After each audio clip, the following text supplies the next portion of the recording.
Hi friends, நான் இன்றைக்கி வந்து பார்த்திங்கன்னா மத்தி மீன் குழம்பு வந்து கிராமத்து ஸ்டைலில் வைக்க போகிறேன். அதுக்கு 1/2 கிலோ மத்தி மீன் எடுத்திருக்கேன்.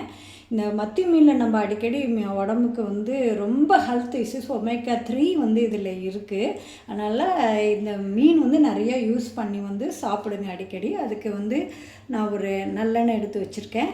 தாளிக்கிறதுக்கு பார்த்திங்கன்னா கொஞ்சோண்டு வெந்தயம், சின்ன ஜீரகம், தாளிப்பு வடகம் வச்சுருக்கேன். ஸோ அதுக்கப்புறம் கருவேப்பிலை, கறி லீஃபு, கொஞ்சம் சின்ன வெங்காயத்தை இடித்து வச்சுருக்கேன். 3 பச்சை மிளகாய், சின்ன வெங்காயம் கொஞ்சம் கட் பண்ணி வச்சுருக்கேன். அதுக்கப்புறம் பார்த்திங்கன்னா இங்கே கொஞ்சம் பூண்டு இடித்து வச்சுருக்கேன். பூண்டு கொஞ்சம் தாராளமாக போடுங்க. 2 தக்காளி, இங்கே ஒரு தக்காளி அழகாக இருக்கணுன்றதுக்காக சும்மா நான் வச்சுருக்கேன். இது எப்படி செய்யலாம் அப்படின்றத உங்களுக்கு 1 by 1 காமிக்கிறேன் ஃப்ரெண்ட்ஸ். இது நான் சட்டி இப்போ அடுப்பில் வச்சுருக்கேன், காயட்டும். இதில் பார்த்திங்கன்னா புளி தண்ணி வச்சுருக்கேன். புளி, வெறும் மிளகாப்பொடி, அதுக்கப்புறம் தனியாத்தூள், மஞ்சத்தூள், கல் உப்பு, அதுக்கப்புறம் எல்லாம் கலந்த மிளகாத்தூள் போட்டு புளி கரைச்சலை வச்சுருக்கேன் நான். இப்போ பார்த்திங்கன்னா சட்டி காஞ்சிருச்சு. நான் நல்லெண்ணெய் யூஸ் பண்ணுறேன். இந்த பிராண்ட் நல்லெண்ணெய் ரொம்ப நல்லாயிருக்கு, இது யூஸ் பண்ணுறேன். இந்தமாரி மீன் குழம்புக்கெலாம் நீங்கள் நல்லெண்ணெய்லாம் யூஸ் பண்ணிங்கன்னா ரொம்ப ரொம்ப நல்லாயிருக்கும், ஹெல்த்துக்கும் நல்லது. முடிஞ்ச வரைக்கும் இந்த மீன் குழம்பு நான்வெஜ்ஜெல்லாம் நீங்கள் இந்த சட்டி பானையில் செஞ்சு பாருங்கள், ரொம்ப நல்லாயிருக்கு. இப்போ நான் நல்லெண்ணெய் இந்த சட்டி நல்லா காஞ்சிடுச்சு, ஆவி வருது பாருங்கள். நல்லெண்ணெய் யூஸ் பண்ணுறேன்.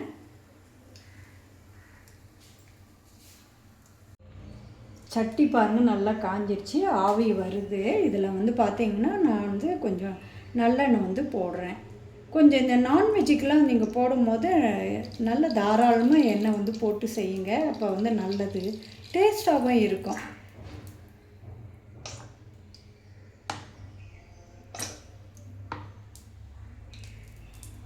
இந்த மீன் குழம்பை வச்சுட்டு கடைசியில் நீங்கள் கொஞ்சம் நல்லெண்ணெயை ஊற்றி இறக்குனீங்கன்னா ரொம்ப நல்லாயிருக்கும். இப்போ இந்த தாளிக்கிறதெல்லாம் இருக்குது இல்லைங்களா, வெந்தயம், ஜீரகம், சின்ன ஜீரகம், தாளிப்பு வடகம், வெங்காயம் போட்ட தாளிப்பு வடகம், அதை இதில் ஆட் பண்ணிக்கிறேன். இது நல்லா படப்படன்னு உரியணும். அதுக்கப்புறம் பார்த்திங்கன்னா இந்த வெங்காயம், இடித்து வச்ச சின்ன வெங்காயம், கறி லீஃபு, பூண்டெல்லாம் போட்டு நல்லா சாட்டேட் பண்ணணும். உங்களுக்கு 1 by 1 காமிக்கிறேன் நான் உங்களுக்கு. இப்போ பார்த்திங்கன்னா இப்போ எண்ணெய், அந்த ஜீரகம், தாளிப்பு வடகம் எல்லாம் காஞ்சிருச்சு. இப்போ பார்த்திங்கன்னா கொஞ்சம் வெங்காயம் போட்டு சாட்டேட் பண்ணுறேன். கொஞ்சம் கறி லாஸ்ட்டாகவும் நான் கொஞ்சம் போடுவேன். வெங்காயம் கொஞ்சம் நல்லா வதங்கிக்கும் போது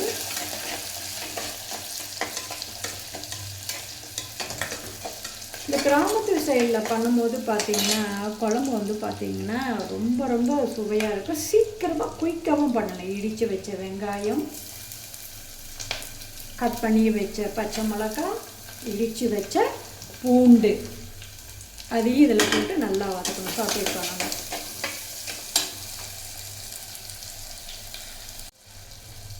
இப்போ இதில் வெங்காயம் நல்லா வதங்கிடுச்சு. நான் தக்காளி கொஞ்சம் பார்த்திங்கன்னா நிறைய போடுறேன் நான். ஏன்னு கேட்டிங்கன்னா புளி கம்மியாக கொஞ்சம் இருக்குது, அதனால் கொஞ்சம் தக்காளி போட்டுக்கலாம் அப்படின்னு சொல்லிட்டு தக்காளி கொஞ்சம் எக்ஸ்ட்ரா ஆட் பண்ணிக்கிறேன் நான். நல்லா வதங்கணும். இந்த தக்காளி நல்லா தெரியாத அளவுக்கு நல்லா வதக்கி விடணும். நல்லா குழஞ்சி வரணும். இந்த தக்காளி நல்லா குழஞ்சி வரணும்.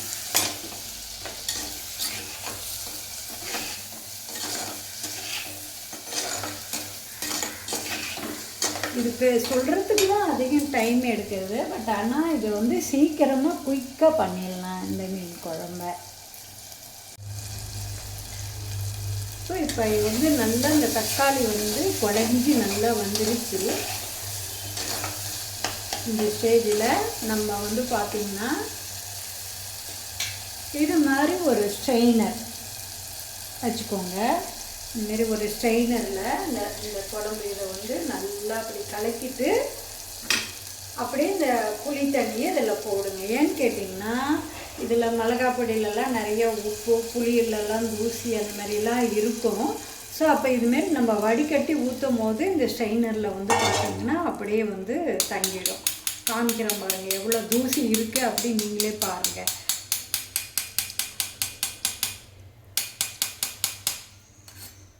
பார்த்தீங்களா எவ்வளோ தூசி இருக்குது பார்த்தீங்களா இதில்.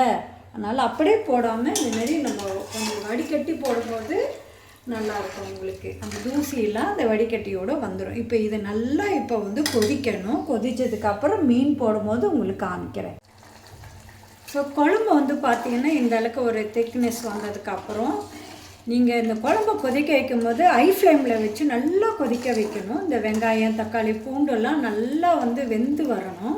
வெந்து வந்ததுக்கப்புறம் இந்த ஸ்டேஜ் வந்ததுக்கப்புறம் கொஞ்சம் திக்கானதுக்கப்புறம் நீங்கள் வந்து இந்த மீனை மத்தி மீன் எடுத்து நான் போட போகிறேன். நான் குழம்புல மீன் குழம்பு வந்து பார்த்திங்கன்னா நல்லா கொஞ்சம் திக்கானதுக்கப்புறம் தான் வந்து மீனை போடணும். ஏன்னு கேட்டிங்கன்னா மீன் போட்ட உடனே மீன் குழம்பு கொஞ்சம் நீத்து போன மாதிரி ஆகிடும். அதனால் கொஞ்சம் திக்காக விட்டுட்டு மீனை வந்து நீங்கள் வந்து இந்த மத்தி மீனை வந்து போடுங்க.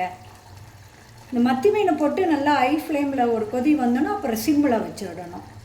சிம்மில் வச்சுட்டு கொஞ்சம் நேரம் ஒரு 1 மினிட் அப்படியே இருந்து எடுத்துட்டிங்கன்னா சூப்பரான மத்தி மீன் கிராமத்து ஸ்டைல் மத்தி மீன் குழம்பு வந்து உங்களுக்கு ரெடி ஆகிடுச்சு. நல்ல காரசாரமான புளிப்பான மீன் போட்ட உடனே ஒரு கலருங்க. அதுக்கப்புறம் வந்து மீனை போட்டு கலரிட்டு இருக்கக்கூடாது, மீன் உடஞ்சிரும். அதனால் இந்த எண்ணெய் பிரிஞ்சு வரும்போது இதை அப்படியே வந்து நம்ம கொத்தமல்லி கருவேப்பிலை கொஞ்சம் போட்டுட்டு கொஞ்சம் எண்ணெய் கொஞ்சம் போட்டு நம்ம வந்து ஸ்டவ் ஆஃப் பண்ண போகிறோம். இந்த ஸ்டேஜ் வந்த உடனே நான் வந்து அடுப்பை சிம்மில் வச்சுட்டு கொஞ்சம் வந்து கறி லீஃப் போடுறேன். கொஞ்சம் கசைச்சி இப்படி போடுங்க. கறி லீஃப் போடுறேன்.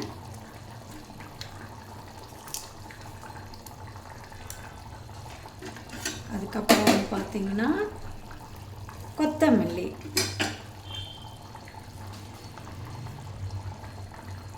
கொத்தமல்லி கொஞ்சம் கட் பண்ணி போடுறேன்.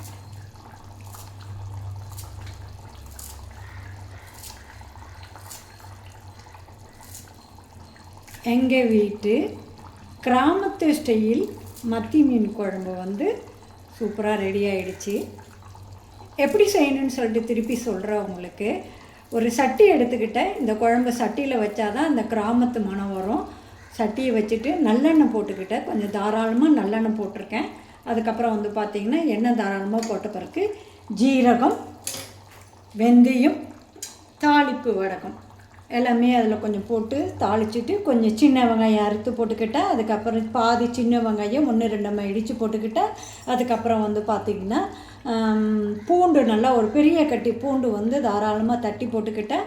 ஸோ இதெல்லாமே தட்டி போட்டதுக்கப்புறம் வந்து பார்த்திங்கன்னா வெங்காயம்லாம் போட்டு நல்லா வதங்கினதுக்கப்புறம் தக்காளி கொஞ்சம் தாராளமாக போட்டிருக்கேன். அதுவுமே தக்காளி நல்லா வதங்கினதுக்கப்புறமா கரைச்சி வச்ச புளி, உப்பு, மஞ்சப்பொடி, தனி மிளகாத்தூள், மல்லித்தூள் எல்லாம் கலந்த குழம்பு சாப்பிடியும் அதில் போட்டு நல்லா அதை வந்து கொதிக்க வைக்கிறேன். ஹை ஃப்ளேமில் வச்சு நல்லா கொதிக்க வச்சுட்டு அந்த குழம்பு நல்லா சுண்டனோன்னே மத்தி மீனை எடுத்து அதில் போட்டு ஒரு கொதிய வச்சுட்டு இப்போ பாருங்கள் லாஸ்ட்டாக நல்லெண்ணெய் கொஞ்சோண்டு போடுறேன். இதில் அப்படியே லாஸ்ட்டாக கொஞ்சம் நல்லெண்ணெயை போட்டுட்டு ஒரு ஆஃப் பண்ணிவிடுங்க. அவ்வளோதான். லேசாக ஓரமாக அப்படியே கிண்டணும். ஏன்னா இப்போ மீன் வந்து உடஞ்சிடும். இது சாஃப்டான சின்ன மீன் இல்லையா. இந்த மத்தி மீன் குழம்பு வந்து ரொம்ப ரொம்ப உடம்புக்கு வந்து நல்லது. இதில் ஒமேகா 3 இருக்குது. அடிக்கடி மத்தி மீன் குழம்பு செஞ்சு சாப்பிடுங்க. நல்லா சுட சுட ஆவி பறக்க மத்தி மீன் குழம்பு பாருங்கள் இவ்வளோ சூப்பராக நல்லா வந்து குழம்பு ரெடி ஆகிடுச்சு.